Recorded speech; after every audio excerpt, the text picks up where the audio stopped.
My books were completely fizzling as time went on and on. I watched the sales completely collapse and just go downwards, and I began to wonder that maybe this is just what happens to all books, or maybe not. What I'm going to talk about today in today's video is what I did with my books to get to 3 times the sales.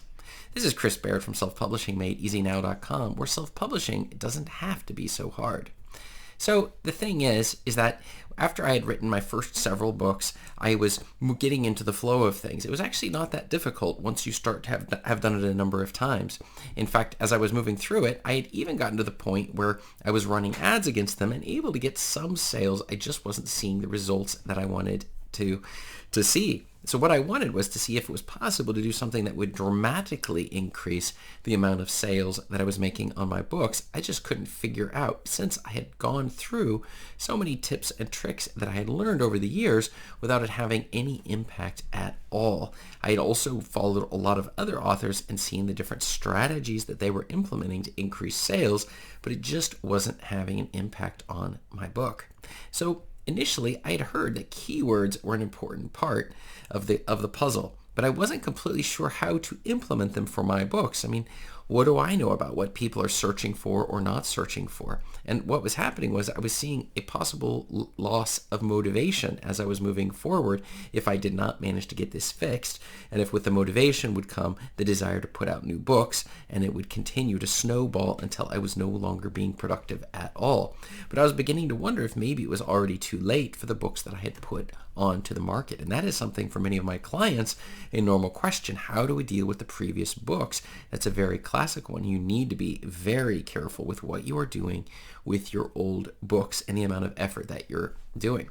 So the first thing I was trying to do is I was checking to see if maybe I could go onto Fiverr and hire someone to go through and just spam out my books, links to my books on all of these different social media sites. I had heard of a number of channels and people had said, oh, this is great, you should definitely give that a try. So I did. I put them out all over the place, and the end result was no change in sales at all. It was absolutely awful.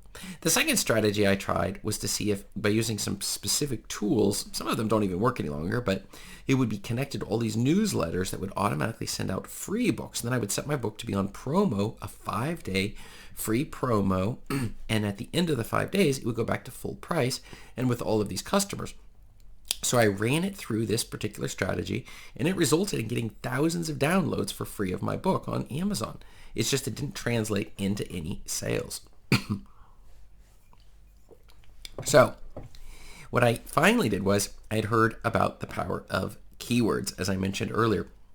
I still wasn't completely sure how to implement them, but after listening and following a lot of different strategies people were suggesting, I came to the understanding that you want to make sure on the nonfiction books that your title is your primary keyword. So if you're writing a book about vegan cooking for your dogs, you need the title should be Vegan Cooking for Your Dogs. And so, because it immediately has that value proposition. And so no matter what it is that you're doing, like cutting grass effectively, it would be called like cutting grass or something, you see? And so you would have these, that would become the title as opposed to trying to come up with some clever title. And then, and so that was the first thing when you're dealing with on nonfiction books. For fiction, it's not so important on that main title since there isn't really a specific thing that we're trying to target. The second thing I discovered was you want that title with that keyword to be large on the thumbnail. When people see your ads or they're searching on Google or Amazon and up comes your book, they're simply not going to know what's going on if they see just this micro thumbnail and have no idea what the book's about. Remember, our cover is designed for 2 purposes and 2 purposes only.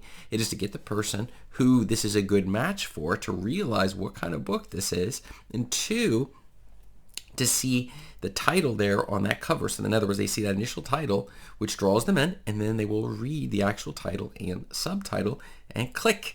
That is the only thing we really want to do. Many people say you can't judge a book by its cover, but everyone actually is doing this all the time. So you really do need to focus in to make sure that you're not making these exact mistakes that I myself had been making as well. The final thing is the subtitle, and it is incredibly important, fiction or nonfiction. it does a couple of things. One of the things it does is it shows you the keywords that you should be putting the keywords in there, additional keywords related to your primary keyword. This is a place where we're able to, if somebody didn't type one of the keywords that's in the title, well, maybe they hit one that's in the subtitle when they're doing a search in order to get our results on the page right in front of them. And for all of these particular ones, I use Katie Spy. That's my favorite tool. You can find my affiliate link below in the description. This one is fantastic for showing exactly how to find which keywords are related and which keywords your competition is using, because the best sellers of your competition, they've already figured this whole keyword thing out, and they've definitely got it going on their things. Unless they're a famous author, most of the others are playing the keyword games when it comes to titles and subtitles. And the other thing in your subtitle that you're going to do when you're using Katie Spy in order to figure this all out is you're going to list the genre that you're in, and perhaps even who this book is for. By the end of seeing a cover, we should immediately know what this book is about without doing anything else. Is it a science fiction book? Is this book about nature? Is this a book telling me how to cook vegan food? It's going to be something along these lines, and we need to know immediately. I want to know immediately, what is this book about? Number two, we need to make sure that when they do look at the subtitle and title, they know exactly who this book is for. There should be no question in their mind what kind of book it is and who is designed to get it. And I had a client just the other day commenting exactly on this category. The question was, libraries were asking, he had sold out at a conference his entire first book. All the copies that he had brought, the paperback versions, all sold out. But librarians were asking, which age group of children is this book for? Now, if his subtitle had actually included that for children ages 13 to 20, then he would have been in a very different position, because he could have maybe even sold more books. Now, in his case, this client of mine had managed to sell all of his books at the convention. So he should have bought even more, but it showed that the librarians, it was very important to understand, is this book for me? Just like another client I had earlier this week who was exactly addressing the exact same issue, which is that the idea when you look at the cover, it's not clear who this is for. In this particular case, let's say this book was for people who are swimmers, for example, okay? And the book has stories about swimming, but that's not clear that this book is for swimmers. Like, there's actual lessons that a swimmer would get out of this book. Now, it doesn't mean the book isn't going to be of value and interesting to other readers, but the book didn't say in the subtitle for swimmers, like lessons of swimming for swimmers. You see how this game goes? And if it's a fiction book, we're going to then say something like a romance novel for teens or something along these lines. So it would be very clear which age group and demographic we are targeting with our specific book, and using our subtitles as the perfect location to make sure that we're doing this. Because when you put these three things together, and that was something we'll talk about in a little bit, when I actually put these together on my own books, and a lot of the books that I've been putting out, of the 200 that I've got out there, what happened. But the thing is that by doing this, we're setting ourselves up to win. And that's also one of the reasons I even created a free self-publishing secrets checklist, which you can check out below in the description. Grab a copy of this, and so you can thank me later. Start working through the checklist to make sure that you're not skipping any of the key steps necessary to get your book self-published and selling. So the final thing that I found, it was that I did manage to get my titles in there, and I was playing around, but I discovered that with the paperbacks, I couldn't change the titles. And that was a little bit of a challenge, because the titles have been assigned to a specific ISBN. If I wanted to change it, I'd have to take the books down with all of the reviews, and then I would have to re-put those books back up there for the paperback with a different title.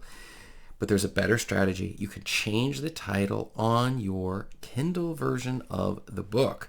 And so that is allowed. And by changing that specific title on the Kindle version, people who click in on that one and come in, then they're able to find your paperback version afterwards, regardless of what the old title was. The old title for the paperback will still be there, but the two will be linked together as they always have been.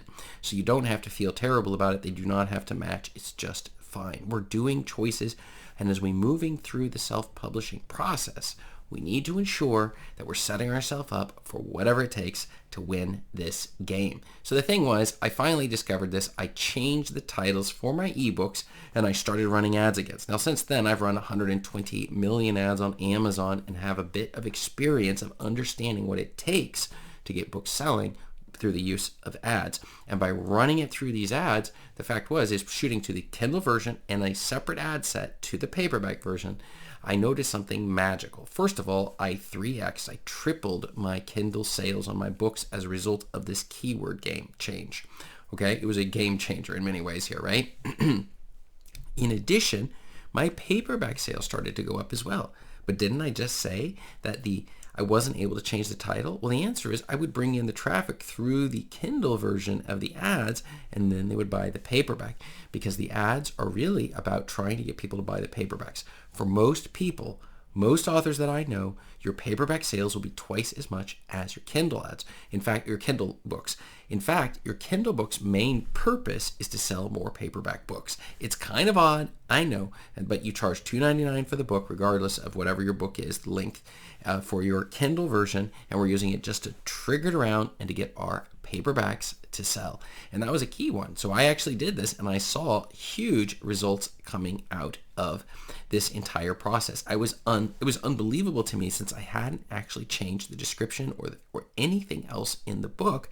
And yet we were tripling the number of sales just because we were getting all this organic traffic through and doing a better job of communicating the value that this book would have. But my question for you today is, have you used keywords correctly in your title and subtitle? If you have, write yes below in the comments. If you've never played with keywords and the power of them and releasing that power, then write no below in the comments, because I need to know where you're coming from. Thanks.